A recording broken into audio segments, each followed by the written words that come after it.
So I want to start with David Barstow, who did this big report. And as I said, I mean, it's to me, more than a news article. It's just a document of 14,000 words. And maybe start with what it takes for a New York Times reporter to go through the process of actually using the phrase, what was it? Obvious fraud? Outright fraud. Outright fraud. That is a big bar. Can you talk about that? What allows you to say things like outright fraud is when you can point to a tax return and you can point to line 6A and you can show your lawyers how this fits in with this transaction, which we have the actual general ledger for, and that also connects to this canceled check. You need that kind of granular body of fact underneath every one of those words, every one of those 14,000 words, in order to publish a story like that. Ruth, you and I were talking backstage about how do you sort of think of the conversation we're having today in the broader context of the era of Trump? So, Michael, you said something, it eventually catches up to you. That's actually maybe going to end up being the story of the Trump presidency. Paul Manafort was engaged in decades of scheming to launder money and then obtain, money fraudulently and not pay taxes on his money. And if he had been smarter, he never would have put himself in the position that he was at the helm of the Trump campaign. People ask me all the time, do you think that this will finally catch up to Donald Trump in some form or fashion? And I do. Let us all remember that John Gotti was called the Teflon Don right up until he wasn't. And in my view, this is what is most likely. Bob Mueller will complete his investigation. SDNY will complete their investigation.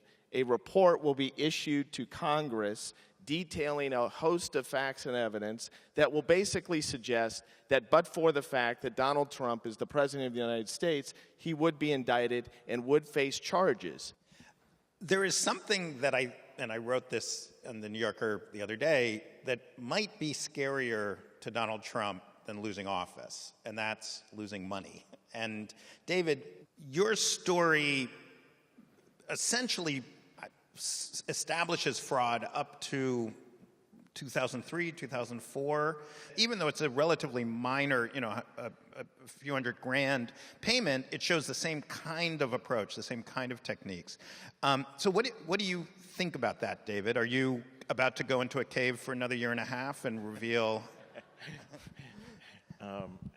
If anyone has his tax returns, I think that one of the things that just was astonishing to me in this year and a half journey is the discovery of actually how little we know about this man's financial history. Like, I can tell you, because I did it, that you can search high and low through every single word that's ever been written about Donald Trump, and you will never find a reference to this bizarre little company called All County Building Supply and Maintenance. It's the company that we discovered had been set up by the Trump family to basically drain cash from Fred Trump's real estate empire without having to pay a 55% gift tax. Sometimes when you do long investigative stories, you have dry spells. You go a couple weeks and you feel like you're just banging against a rock and you're not getting very far. This one was like the total opposite. Every week we would come into this. We worked in this little cave of an office, locked away, no windows. And just so you know, I'm very happy to help out at any time if you need an extra. And we would look at each other like, oh my God, can you believe this, right? It was like every week was Christmas for us. What I come away with is this feeling of, okay, we've peeled away a lot of layers about, say, the first 55 years or so of Donald Trump's life. But oh my God, there is so much to be learned about the last 15 years. I mean, it's just,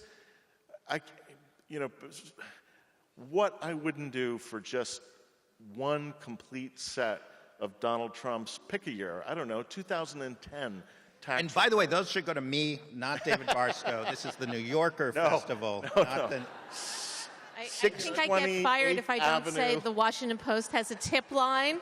It worked. It worked pretty well for our reporter Emma Brown on Judge Kavanaugh.